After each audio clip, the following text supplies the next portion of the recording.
नमस्कार प्रेक्षकांनो, आजच्या एपिसोडमध्ये आपण बघूया. इथे एक लहान मुलगी येते आणि ती दारामधून म्हणते की कशी आहेस रमा आजी, मनवा मावशी. तेव्हा इथे आता दोघींना आश्चर्य वाटतं की लहान मुलगी आहे तरी कोण. तेव्हा रमा म्हणते, काय गं, कोण आहेस तू आणि तुला आमची नावं कशी काय माहिती.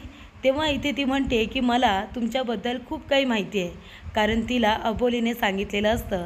कारण ती दुसरी तिसरी कुणी नसून इथे आता सखी ही आपल्या पौर्णिमाची मुलगी असते आणि पौर्णिमाची मुलगी ही त्यांना परत मिळालेली असते.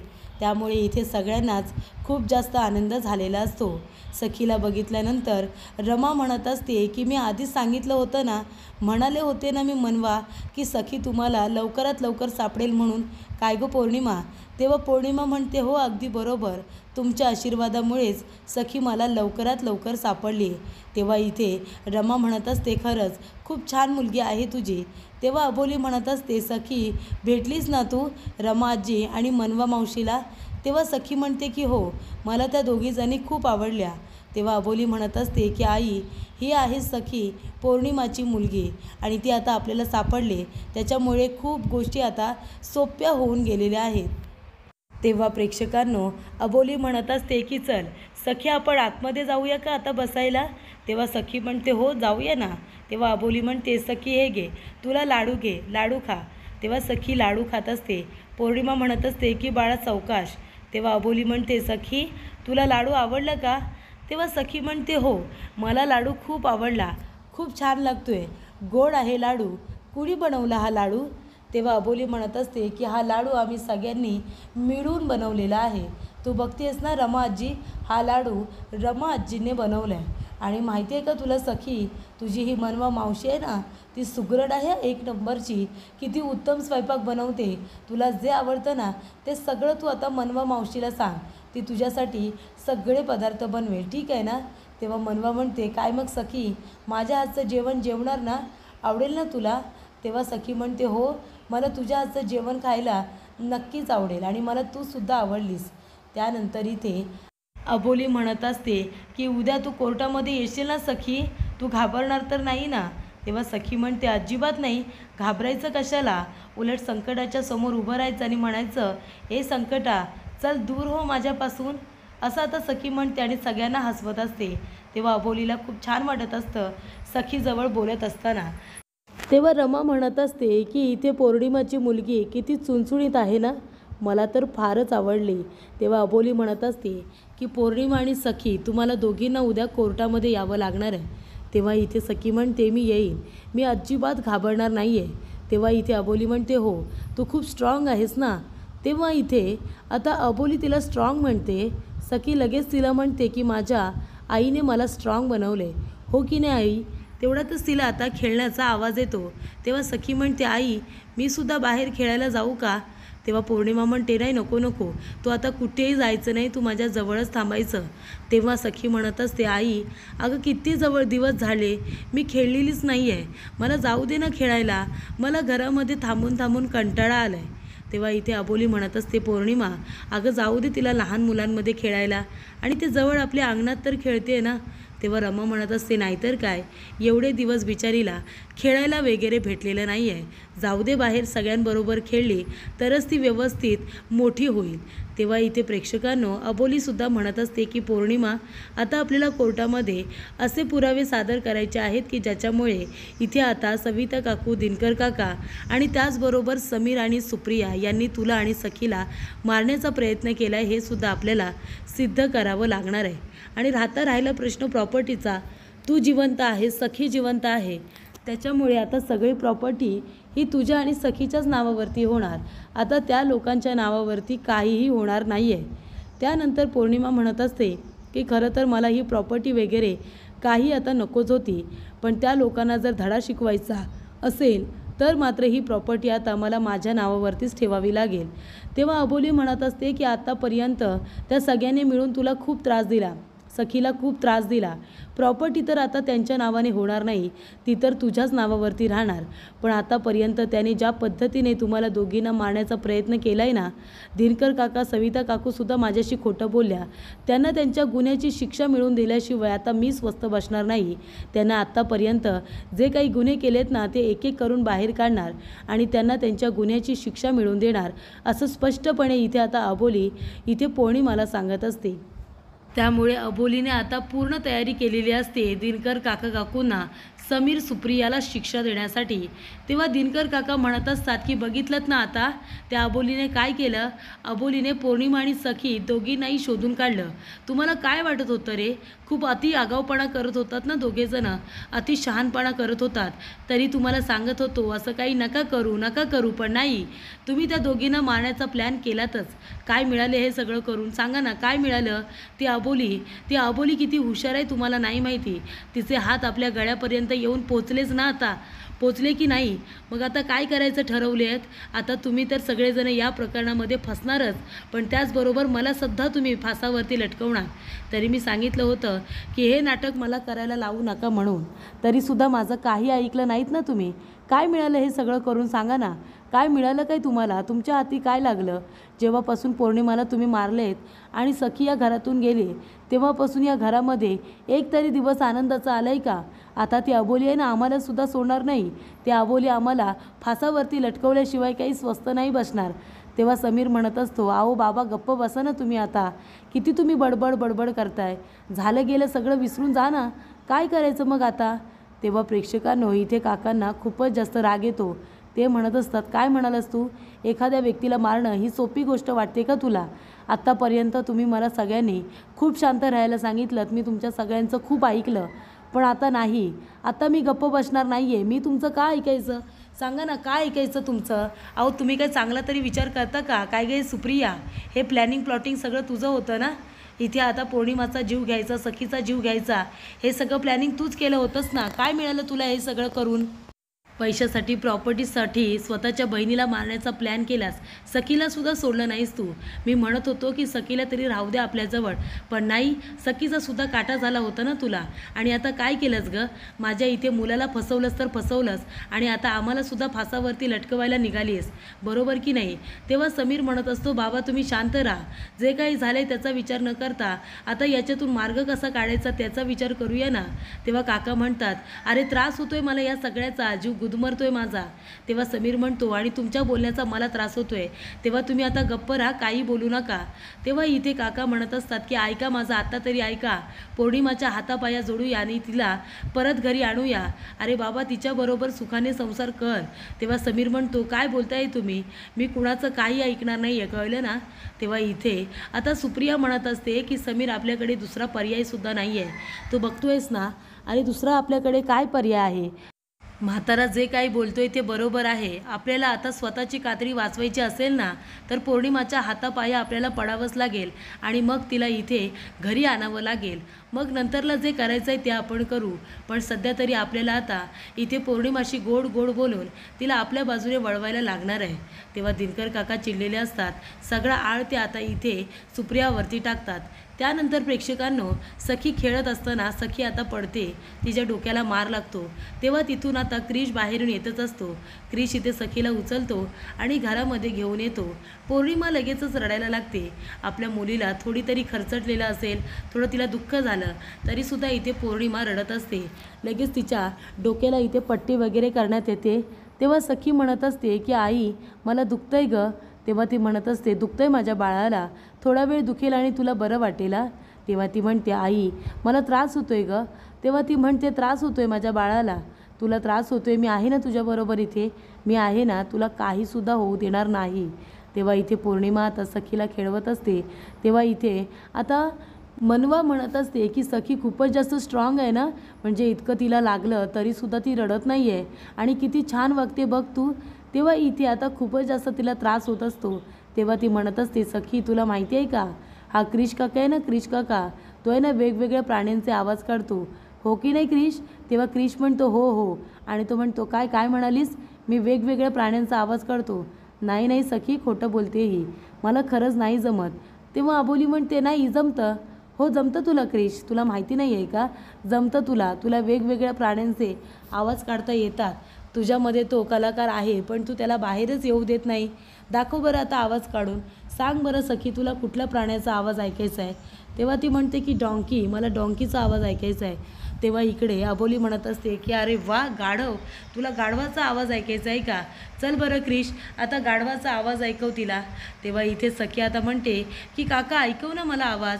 तेव्हा इथे क्रिश आता तिला खूप छान पद्धतीने इथे डॉंकीचा आवाज काढून दाखवतो, खूपच जास्त हुबेहूब. तेव्हा सखी म्हणत असते की अरे वा काका, तू तर इथे डॉंकीचा आवाज खूपच जास्त छान काढलास, मला तर खूप आवडलं. तेव्हा इकडे आता क्रिशला सुद्धा छान वाटतं. एका लहान मुलीच्या चेहऱ्यावरती स्माईल आलेलं बघून संपूर्ण घर आता खुश असतं, हसत असतं सखीच्या येण्यामुळे. तेव्हा अबोली म्हणत असते सखी, आता तुझ्या डोक्यात लागले, पण तू उद्या कोर्टामध्ये येशील ना माझ्याबरोबर? घाबरणार तर नाही ना बाळा? तेव्हा सखी म्हणते नाही ग मावशी, मी दिलाय ना तुला शब्द, मी अजिबात घाबरणार नाही, मी आईबरोबर कोर्टामध्ये नक्की येईन. तेव्हा मनवा म्हणते अरे वा, आमची सखी तर खूपच जास्त स्ट्रॉंग आहे नाही का वहिनी? तेव्हा अबोली म्हणते हो ना. तेव्हा आता उद्या कोर्टामध्ये आपला दिवस असणार आहे, सगळा निकाल आपल्या बाजूने लागणार आहे अशी खात्री आता अबोलीला असते. अबोली आता पौर्णिमाला म्हणत असते की पौर्णिमा, तू सुद्धा उद्या कोर्टामध्ये ये, तू जिवंत आहेस हे जज साहेबांनी स्वतःच्या डोळ्याने बघितलं ना, की मग आता सगळी प्रॉपर्टी तुझ्याच नावावरती राहणार आहे आणि सखी तर आता तुझ्याबरोबर आहेच. तेव्हा इथे अबोली म्हणत असते की आता कोर्टामध्ये नक्की ते लोक काय मांडणार आहेत ना, तेच मला बघायचं आहे. त्याचबरोबर प्रेक्षकांनो, इथे अबोली, पौर्णिमा आणि सखी तिघ्याही जणी आता कोर्टामध्ये हजर झालेले असतात. कोर्टामध्ये आल्यानंतर इथे आता पौर्णिमा म्हणत असते की अबोली, तू अजिबात टेन्शन घेऊ नकोस, तू आम्हाला जे जे काही विचारशील ना, आम्ही सगळ्या प्रश्नांची उत्तरं देऊ.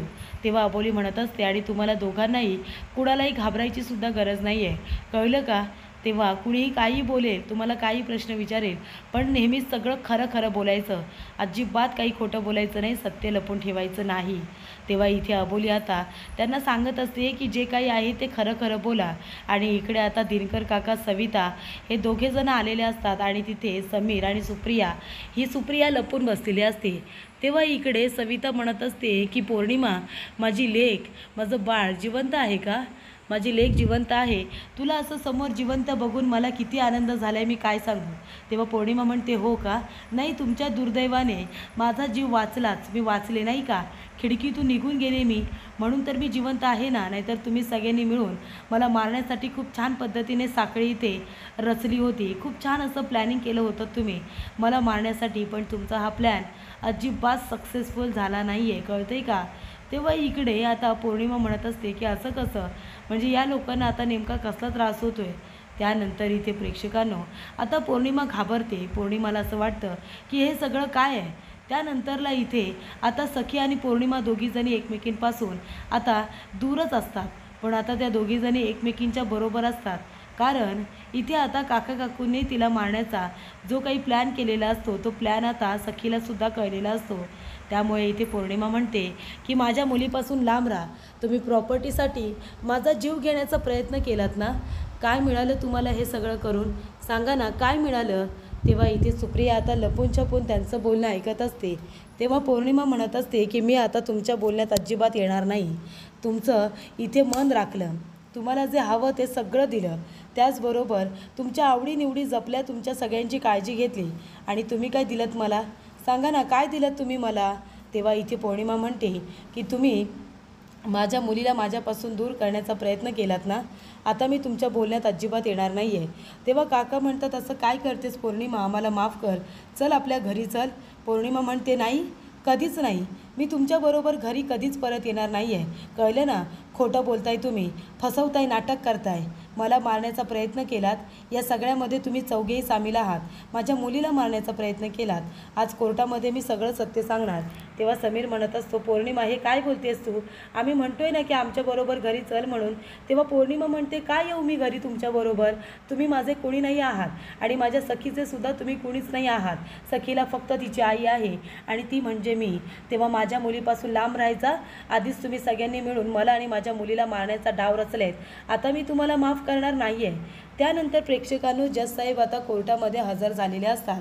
तेव्हा इथे जज साहेब आल्या दिनकर काका आपल्या नाटकाला सुरुवात करतात। ते म्हणत असतात की जज साहेब बघितलंत ना, आमची सून जिवंत आहे, आमची नातसुद्धा जिवंत आहे।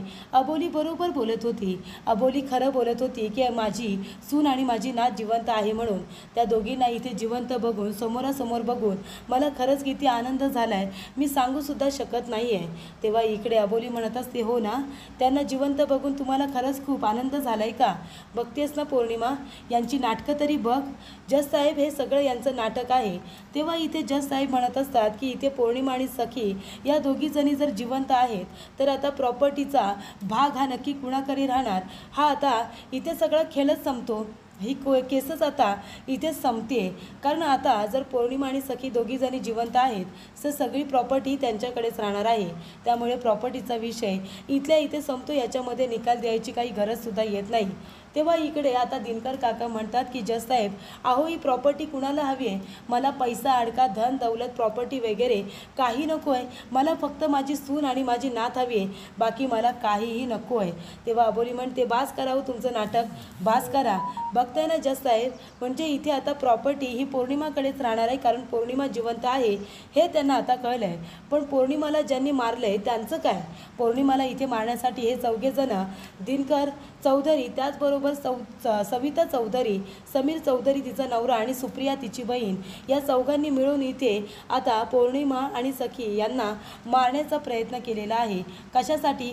तर फक्त प्रॉपर्टीसाठी नाही, तर हे कारस्थान अजून थोडंफार वेगळंच आहे, त्याच्यामुळे या गोष्टींकडे सुद्धा लक्ष दिलं पाहिजे असं मला वाटतं। आता हे दोघेजण इथे नाटक करतायत, पौर्णिमा आणि सखीला जिवंत बघून यांना आनंद झाला आहे, याचं हे नाटक जरी करत असले ना जज साहेब, तरीसुद्धा हे दोघेजण आनंदी नाही आहेत, उलट यांना खूप जास्त राग आला आहे या दोघींना जिवंत बघून। खरं तर यांचंच कट कारस्थान होतं पौर्णिमाला आणि सखीला मारण्याचं, का तर त्या दोघीजणी मेल्यानंतर सगळी प्रॉपर्टी यांच्याकडे येईल असं वाटलं होतं त्यांना, पण इथे कायद्याचे हात सुद्धा खूप लांब आहेत, ते त्यांच्याजवळ जाऊन पोचलेलेच आहेत।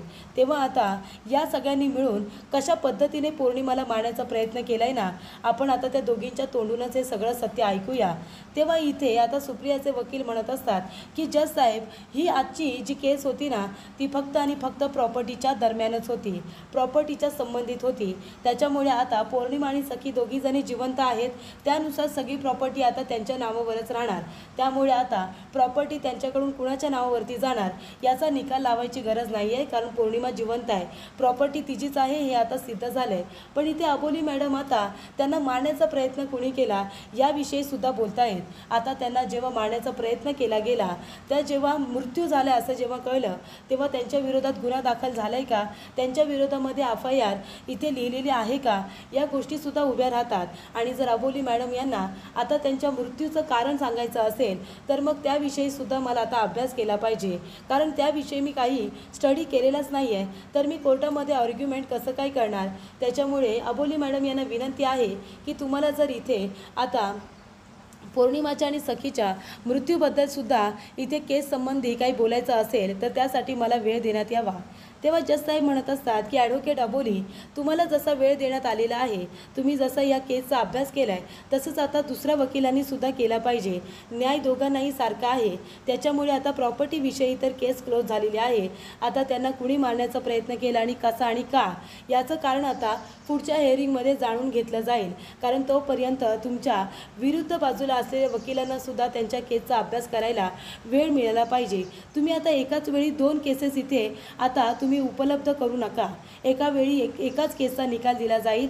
आणि आता या केसचा निकाल हाच आहे की प्रॉपर्टी ही आता पौर्णिमा आणि सखी यांच्याच नावावरती राहणार आहे, त्याच्यामुळे आता कोर्टामध्ये दुसरी हेअरिंग जेव्हा घेतली जाईल तेव्हा दोन्ही पक्षाने इथे आता पौर्णिमा आणि सखीला कशा पद्धतीने मारण्यात आलं याविषयीचे पुरावे सादर करावेत, आणि मग त्यांच्याकडून सत्य काय आहे ते वधून घ्यावं आणि कोर्टाला तसे पुरावे सादर करावेत असं आता जज साहेब म्हणतात। त्याच्यामुळे इथे अबोली म्हणत असते की जज साहेब, पण ही केस वेगवेगळी नाहीच आहे, इथे आता पौर्णिमाला मारण्याचा प्रयत्न करण्यात आला होता कारण प्रॉपर्टीसाठी, मग ही केस वेगळी कशी काय असू शकते, म्हणून मी आता या केसवरती सुद्धा थोडं लक्ष केंद्रित करू इच्छिते।